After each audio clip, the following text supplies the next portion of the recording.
أعوذ بالله من الشيطان الرجيم. الرجال قوامون على النساء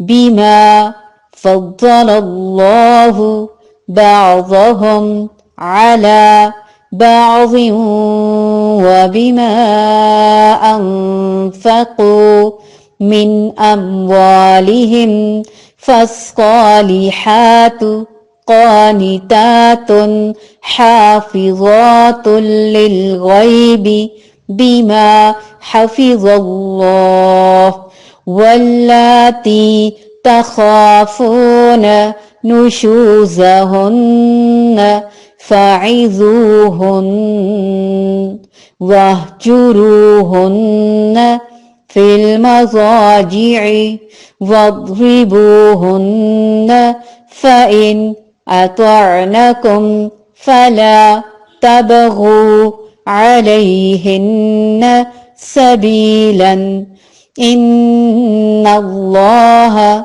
كان عليا كبيرا. الرجال قوامون على النساء بما فضل الله بعضهم على بعض وبما أنفقوا من أموالهم فالصالحات قانتات حافظات للغيب بما حفظ الله واللاتي تخافون نشوزهن فعظوهن واهجروهن في المضاجع واضربوهن فإن أطعنكم فلا تبغوا عليهن سبيلا إن الله كان عليا كبيرا. الرجال مرد قوامون ذمہ دار ہیں علی النساء عورتوں پر بما بوجہ اس کے جو فضل فضیلت دی اللہ تعالی نے بعضهم ان کے بعض کو علی بعض بعض پر وبما اور بوجہ اس کے جو انفقوا انہوں نے خرچ کیا من اموالہم اپنے مالوں میں سے فالصالحات پس نیک عورتیں قانتات فرما بردار ہیں حافظات حفاظت کرنے والیاں ہیں للغیب غائبانہ بما بوجہ اس کے جو حفظ حفاظت کی ان کی اللہ تعالی نے واللاتی اور وہ عورتیں جو تخافون تم ڈرتے ہو نشوزہن ان کی سرکشی سے فعظوہن پس نصیحت کرو انہیں واہجروہن اور علیحدہ کر دو انہیں فی المضاجع بستروں میں واضربوہن اور مارو انہیں فإن پھر اگر اطعنکم وہ اطاعت کرے تمہاری فلا تو نہ تبغو تم تلاش کرو علیہن ان پر سبیلاً کوئی راستہ ان اللہ بے شک اللہ تعالی کان ہے علیاً بہت بلند کبیراً بہت بڑا. الرجال قوامون علی النساء مرد عورتوں پر حاکم ہیں اس وجہ سے کہ اللہ تعالیٰ نے ایک کو دوسرے پر فضیلت دی ہے، اس وجہ سے کہ مردوں نے اپنے مال خرچ کیے ہیں، پس نیک فرمابردار عورتیں خاوند کی عدم موجودگی میں بحفاظت الہی نگہداشت رکھنے والیاں ہیں، اور جن عورتوں کی نافرمانی اور بد دماغی کا تمہیں خوف ہو انہیں نصیحت کرو اور انہیں الگ بستروں پر چھوڑ دو اور انہیں مار کی سزا دو. پھر اگر وہ تابعداری کریں تو ان پر کوئی راستہ تلاش نہ کرو، بے شک اللہ تعالی بڑی بلندی اور بڑائی والا ہے. اس میں مرد کی حاکمیت اور قوامیت کی وہ دو وجہیں بیان کی گئی ہیں، جو ایک تو وہبی وجہ ہے جو مردانہ قوت اور دماغی صلاحیت ہے، جس میں مرد عورت سے خلقی طور پر ممتاز ہے۔ دوسری وجہ کسبی ہے، جس کا مکلف شریعت نے مرد کو بنایا ہے اور عورت کو اس کی فطری کمزوری اور مخصوص تعلیمات کی وجہ سے، جنہیں اسلام نے عورت کی عفت اور حیا اور اس کے تقدس کے تحفظ کے لیے ضروری قرار دیا ہے، عورت کو معاشی جنبیلوں سے دور رکھا ہے۔ عورت کی سربراہی کے خلاف قرآن کریم کی یہ نص قطعی ہے اور بالکل واضح ہے، جس کی تائید صحیح بخاری کی اس حدیث سے بھی ہوتی ہے، جس میں نبی کریم صلی اللہ علیہ وآلہ وسلم نے فرمایا، وہ قوم ہرگز فلاح یاب نہیں ہوگی جس نے اپنے امور ایک عورت کے سپرد کر دیے۔ نافرمانی کی صورت میں عورت کو سمجھانے کے لیے سب سے پہلے واعظ و نصیحت کا نمبر ہے، دوسرے نمبر پر ان سے وقتی اور عارضی علیحدگی ہے، جو سمجھدار عورت کے لیے بہت بڑی تنبیہ ہے۔ اس سے بھی نہ سمجھے تو ہلکی سی مار کی اجازت ہے، لیکن یہ مار وحشیانہ اور ظالمانہ نہ ہو، جیسا کہ جاہل لوگوں کا وتیرہ ہے۔ اللہ تعالیٰ اور اس کے رسول صلی اللہ علیہ وآلہ وسلم نے اس ظلم کی اجازت کسی مرد کو نہیں دی۔ اگر وہ اصلاح کر لے تو پھر راستہ تلاش نہ کرو، یعنی مار پیٹ نہ کرو، تنگ نہ کرو یا پھر طلاق نہ دو۔ گویا طلاق بالکل آخری مرحلہ ہے، جب کوئی اور چارہ کار باقی نہ رہے، لیکن مرد اس حق کو بھی بہت ناجائز طریقے سے استعمال نہ کرے، ذرا سی بات پر اس کو فوراً طلاق نہ دے ڈالے، اور اپنی زندگی، عورت کی زندگی، اگر بچے ہیں تو ان سب کی اتنی زندگیاں برباد نہ کرے۔ یہ اللہ تعالی ہمیں سمجھا رہے ہیں ان آیات میں کہ مرد عورتوں پر قوام ہیں، ضرور ہیں، اللہ تعالیٰ نے انہیں یہ فضیلت دی ہے، لیکن کیا اللہ تعالیٰ نے عورت کو کمتر بنا دیا ہے؟ بالکل بھی نہیں۔ قوام نظام یا ذمہ داری کا بوجھ اٹھانے والا ہوتا ہے، باڈی گارڈ ہوتا ہے، بوجھ مرد پر لادا گیا ہے، عورت کو لاڈلی ملکہ بنا دیا گیا ہے، سارے کام گھر بیٹھے اسے کیے ہوئے مل جائیں گے، نہ سردی میں باہر جانا ہے، نہ گرمی میں دھوپ میں جلنا ہے، اللہ نے اسے بچا لیا ہے۔ یہ انتظامی امور ہیں، ورنہ تم میں سے زیادہ عزت والا کون ہے؟ جو تقوی میں بڑھ کر ہے۔ قوامیت کی وجہ مرد کا کفالت کا ذمہ دار ہونا ہے، عورت مزے سے بیٹھ کر کھانے والی ہے۔ ساری ذمہ داریاں اور بوجھ اللہ تعالیٰ نے مرد پر ڈال دیا، مرد عورتوں پر قوام بنا دیے۔ مرد عورتوں پر قوام ہیں، غور سے سنیں گے ہم، سمجھیں گے ہم۔ اگر مرد سن رہے ہیں تو وہ بھی، اور اگر بیسک تو ہم عورتوں سے ہی خطاب کر رہے ہیں، ہم عورتیں ہی موجود ہیں۔ اب یہ ہے کہ وہ منتظم ہیں، ان کی ضروریات پوری کرنے کے ذمہ دار ہیں عورتوں کی۔ قوام یا قیم وہ شخص ہوتا ہے جو کسی فرد یا کسی انڈیویجول یا کسی آرگنائزیشن کے نظام کو درست حالت میں رکھے، اس کو مینج کرے، اس کی حفاظت کرے، اس کی نگرانی کرے، اس کی ضروریات کو پورا کرے۔ عورتوں کی ضروریات پوری کرنا مردوں کا کام ہے، مردوں کی ذمہ داری ہے، اس لیے اللہ تعالیٰ نے اس کو قوام بنایا۔ بما فضل اللہ بعضهم علی بعض، اس وجہ سے کہ اللہ تعالیٰ نے ان میں سے بعض کو بعض پر فضیلت دے دی، اور یہ فضیلت جسمانی طاقت اور مال خرچ کرنے کی بنا پر ہے۔ وَبِمَا أَنفَقُوا مِنْ أَمْوَالِهِمْ، اور اس وجہ سے کہ وہ اپنے مالوں میں سے خرچ کرتے ہیں۔ یہ ایک فطری نظام ہے، جہاں بھی چند لوگ مل کر کام کریں وہاں ایک ڈسپلن خود بخود مینٹین ہو جاتا ہے، ایک آرگنائزیشن بن جاتی ہے۔ 3 لوگ کہیں سفر پر جا رہے ہوں یا 1000 لوگ کسی آرگنائزیشن میں کام کر رہے ہوں، وہاں پر ڈسپلن قائم کرنے کے لیے اپنے امور کا ایک شخص کو ذمہ دار بنانا بہت ضروری ہے۔ گھر بھی ایک چھوٹی سی آرگنائزیشن ہے جس میں کسی ایک کو اس کا سربراہ ہونا ہی ہوگا، قوام ہونا ہی ہوگا، اور یہ ذمہ داری اللہ تعالی نے مردوں کو دے دی ہے۔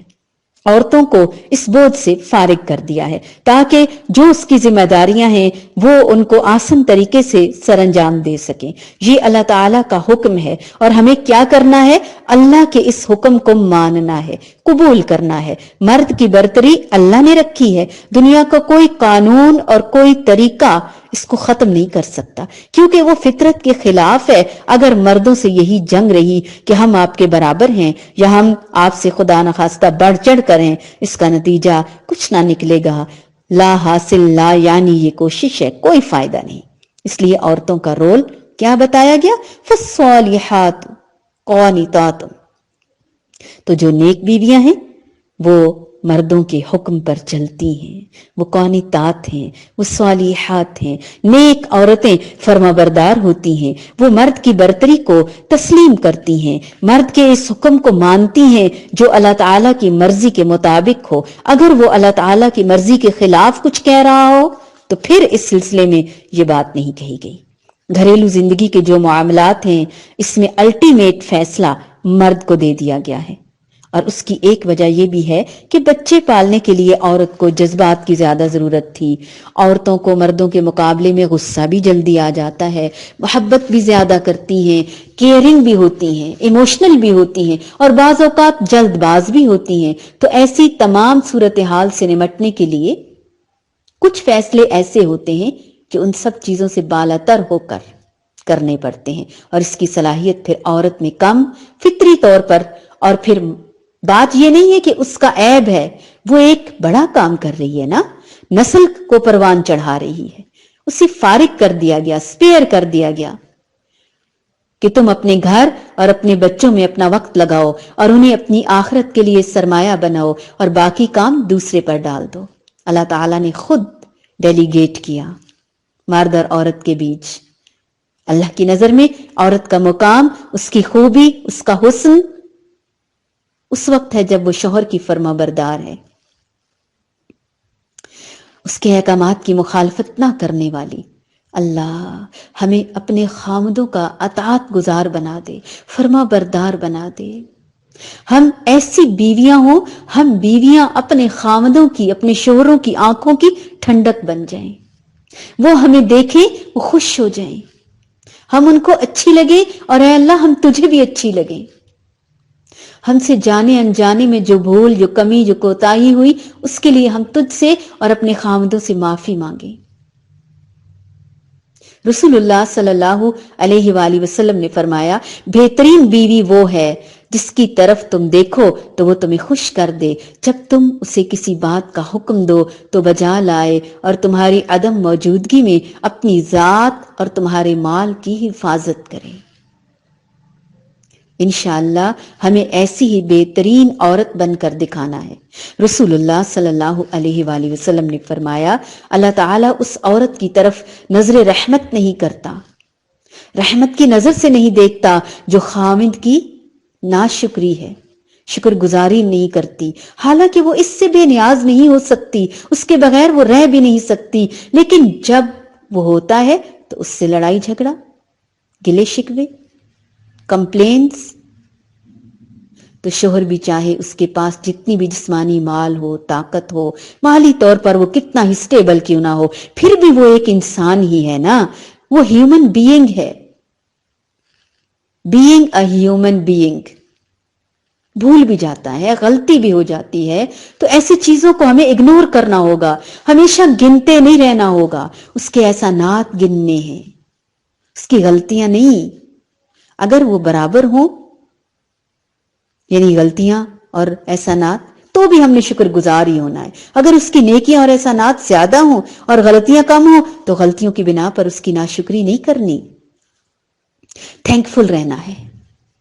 ہم نے ان کو شکریہ بولنا ہے، میٹھا بولنا ہے۔ کتنی نرمی سے، ہمدردی سے ہم غیروں سے بات کرتے ہیں، کتنے اچھے سے بولتے ہیں، ان سے بولنا ہے نا، ان کا حق ہے، یہ لوگوں کا، غیروں کا حق نہیں ہے۔ ہم نے لکھ لینا ہے اپنے پاس کہ شوہروں کے لیے شکر گزار بننا ہے، مجھ سمیت اپنے اندر شکر گزاری لانی ہے، عاجزی لانی ہے، اپنے گھر کے ماحول کو بہتر بنانے کے لیے، اپنے تعلقات کو خوشگوار بنانے کے لیے، اور ہم ان سے خوش ہیں۔ ہم ان سے ہمیشہ خوش رہنا چاہتے ہیں، ہم ان کی غلطیاں اگنور کریں گے، لیکن جہاں شریعت کی بات آئے گی، جہاں قرآن اور حدیث کی بات آئے گی، دین کی بات آئے گی، پھر الگ بات ہوگی نا. پھر ہمیں نرمی سے انہیں سمجھانا ہوگا، بار بار بتانا ہوگا، یاد دہانی کرانی ہوگی. آپ صلی اللہ علیہ وآلہ وسلم ایک مرتبہ حضرت اسماء اور ان کی سہیلیوں کے پاس سے گزرے. وہ کہتی ہے کہ آپ نے ہم کو سلام کیا اور فرمایا احسان کرنے والوں کی ناشکری سے بچو. تو میں نے عرض کیا اے اللہ کے رسول صلی اللہ علیہ وآلہ وسلم، احسان کرنے والوں کی ناشکری سے کیا مراد ہے؟ فرمایا ہو سکتا ہے کہ تم میں سے کوئی عورت اپنے ماں باپ کے گھر طویل عرصے تک شوہر کے بغیر زندگی گزارے، پھر اللہ تعالیٰ اسے شوہر عطا فرمائے، اس کے ذریعے سے اولاد بھی دے دے، اور پھر کسی دن غصے میں آ کر ناشکری کرے اور کہے کہ میں نے تو تجھ سے کبھی کوئی خیر ہی نہیں دیکھی، میں نے تو اس گھر میں آ کر کبھی کوئی خوشی ہی نہیں دیکھی، تو یہ ناشکری ہے. ان عورتوں سے پوچھئے جن کی ابھی شادیاں نہیں ہوئیں یا کسی وجہ سے ان کی شادیاں ٹوٹ گئیں یا جو بیوہ ہو گئیں، ان سے پوچھئے کہ شوہر کتنی بڑی نعمت ہے. اللہ ہمیں اس قابل کرے کہ ہم خوب خوب قدر کریں. یہ بہت بڑی نعمت ہے، یہ گھنی چھاؤں ہے ہمارے لیے، یہ ٹھنڈی چھاؤں بنا دے. اللہ اس چھاؤں کو ہمارے لیے ٹھنڈی چھاؤں بنا دے اور مزید گھنا کر دے اس کو، تاکہ ہم دنیا کی ہر طرح کی دھوپ تپش سے محفوظ رہ سکیں، گندی نظروں سے ہم محفوظ رہ سکیں. رسول اللہ صلی اللہ علیہ وآلہ وسلم نے فرمایا میں نے عورتوں کی اکثریت کو جہنم میں دیکھا ہے، اور اس کی دو وجوہات ہیں، ایک زبان کا غلط استعمال اور دوسرا شوہروں کی ناشکری. شکر گزاری صرف اس وقت ہو سکتی ہے جب ہم پلس پوائنٹ دیکھیں، ہم پوزیٹو ہو جائیں. اب یہ ہمارا کام ہے کہ ہم کیا ڈھونڈتے ہیں، عیب ڈھونڈتے ہیں، ہم شہد کی مکھی بنتے ہیں یا ہم دوسری مکھی بنتے ہیں جو ہمیشہ گندگی پر بیٹھتی ہے. ہم خوبیاں تلاش کرتے ہیں یا ہم ہمیشہ عیب ٹٹولتے ہیں. ایک نہ ایک دن انشاءاللہ سب ٹھیک ہو جائے گا جب ہماری دیکھنے والی نظر ٹھیک ہو جائے گی. ان کی کمزوریوں کو، ان کی ویکنیسز کو، ان کی کوتاہیوں کو ہم درگزر کریں گے، اعراض برتیں گے، برداشت کریں گے. جیسے لوڈ شیڈنگ ہوتی ہے ہم برداشت کرتے ہیں نا، تیز روشنی کی بجائے کم روشنی میں گزارا کرتے ہیں نا، آلٹرنیٹ ڈھونڈتے ہیں نا، یو پی ایس، جنریٹر. اسی طرح ہاتھوں والے پنکھے تک آ جاتے ہیں، ہم موم بتیاں لالٹینیں تک جلا لیتے ہیں. تو زندگی میں بھی کبھی روشنی زیادہ ہوگی، کبھی بادل آئیں گے، کبھی بارش ہوگی، کبھی طوفان آئے گا، کبھی آندھی آئے گی. برداشت کریں گے ہم نے یہ وعدہ کر لیا ہے نکاح کے وقت. جائز ہر بات برداشت کریں گے لیکن ناجائز نہیں، نہ ہی خود اپنی طرف سے. اگر ہم ناجائز برداشت نہیں کر سکتے تو پھر ہم ناجائز کریں گے بھی نہیں نا انشاءاللہ. کبھی اندھیرے کا سامنا کرنا ہوگا اور کبھی بہت تیز روشنی کا. کبھی غصہ آئے گا تو برداشت کر لیں گے. جب موسم اچھا ہوگا، موڈ خوشگوار ہوگا تو ہم بھی اپنی منوا لیں گے. Self control. ہم گیو اینڈ ٹیک کا معاملہ کریں گے. آج ہم اچھا کریں گے تو اچھا ضرور ہو جائے گا. ہم فرائض کی ادائیگی کریں گے تو حقوق ہمیں خود مل جائیں گے. فرائض کی ادائیگی ہی دراصل حقوق کی پاسداری ہے. ہم جوابی حملہ اور فائر نہیں کرتے رہیں گے ہر وقت اینٹ کا جواب پتھر سے نہیں دیں گے، بلکہ فالصالحات قانتات. ہم ایسی ہو جائیں گی، صلحجو ہو جائیں گی، امن پسند ہو جائیں گی، اطاعت گزار ہو جائیں گی، فرما بردار ہو جائیں گی. اللہ ہمیں کر دے، ہم ہونا چاہتی ہیں. اللہ ہمیں بنا دے، اللہ جی ہمیں بنا دے. ہم بہت اچھی ہونا چاہتی ہیں. ہم سے غلطیاں ہوئی ہوں گی جب تک ہم نے یہ آیت نہیں پڑھی تھی، اب نہیں کریں گے ہم. اور اگر شوہر سن رہے ہیں، ایک عورت میری 3rd بیچ کی ایک سٹوڈنٹ تھی، ہم نے کیا کیا کہ مردوں کی کلاس بھی شروع کی. آپ یقین کیجئے ہفتہ 10 دن کلاس لینے کے بعد وہ خاتون کہنے لگی کہ میرے شوہر میرا پہلے سے کہیں زیادہ خیال رکھتے ہیں، اور اکثر کہتے ہیں یہ قرآن، یہ آیات ہمیں شادیوں سے پہلے پڑھوانی چاہیے، یہ تو باقاعدہ ٹریننگ سیشنز ہیں ہم عورتوں اور مردوں دونوں کے لیے. پھر اگلی خوبی اللہ تعالیٰ نے قرآن میں عورت کی کیا بتائی؟ حافظات للغیب بما حفظ اللہ. بس جو صالح عورتیں ہیں وہ اطاعت شعار ہوتی ہیں، مردوں کے پیچھے اللہ کی حفاظت اور نگرانی میں ان کے حقوق کی حفاظت کرتی ہیں. اور جب عورتوں سے تم کو سرکشی کا اندیشہ ہو انہیں سمجھاؤ، انہیں اپنی خوابگاہوں اپنے بستروں میں الگ کر لو. اور پھر آخری حربہ، باز نہیں آ رہی سمجھانے بجھانے کے لیے، ہلکی سی مار ایسی نہ ہو جن سے ان کا حلیہ بگڑ جائے. ابن عباس رضی اللہ تعالیٰ عنہ نے بتایا اس سے مراد جیسے ایک مسواک ہوتی ہے، عورت کو راہ راست پر لانے کے لیے مردوں کو طریقے بتائے ہیں اللہ تعالیٰ نے، اور یہ اللہ نے بتائے ہیں. انہوں نے خود نہیں گھڑے. غور کرنے والی بات ہے، انہوں نے خود نہیں گھڑے، اس لیے ناراض نہیں ہونا. اس آیت پر ناراض ہونے کا مطلب یہ ہے کہ ہم اللہ سے ناراض ہیں، اللہ کے احکامات سے ناراض ہیں. ہم اللہ سے بالکل ناراض نہیں ہیں، ہو بھی نہیں سکتے. اور یہ اللہ کرے کہ ہم میں یہ خامی ایسی ہو ہی نہ ہو کہ نوبت یہاں تک آ جائے. پھر اگر ہم عورتیں مطیع ہیں، فرما بردار ہیں، ہو جائیں وہ عورتیں جن سے غلطی ہوئی ہے، خواہ مخواہ ان پر دست درازی نہ کرو، بہانے تلاش نہ کرو. یقین رکھو کہ اللہ تعالی ہمارے اوپر موجود ہے، وہ سب دیکھ رہا ہے، وہ بالا تر ہے، وہ اعلیٰ ہے، وہ افضل ہے، وہ مردوں سے زیادہ اوپر ہے. مرد مجازی خدا ضرور ہیں، اصلی خدا اوپر ہے. اگر وہ غلطی کریں گے تو اللہ کی بے آواز لاٹھی سے ڈرنا چاہیے. وہ پکڑ بھی سکتا ہے، جس نے آج اختیارات دیے وہ اختیارات کبھی بھی لے بھی سکتا ہے. ہمیں تقوی کے ساتھ، ہمیں ڈرتے ہوئے معاملے کرنے ہیں انشاءاللہ. الرجال قوامون على النساء بما فضل الله بعضهم على بعض وبما أنفقوا من أموالهم فالصالحات قانتات حافظات للغيب بما حفظ الله واللاتي تخافون نشوزهن فعظوهن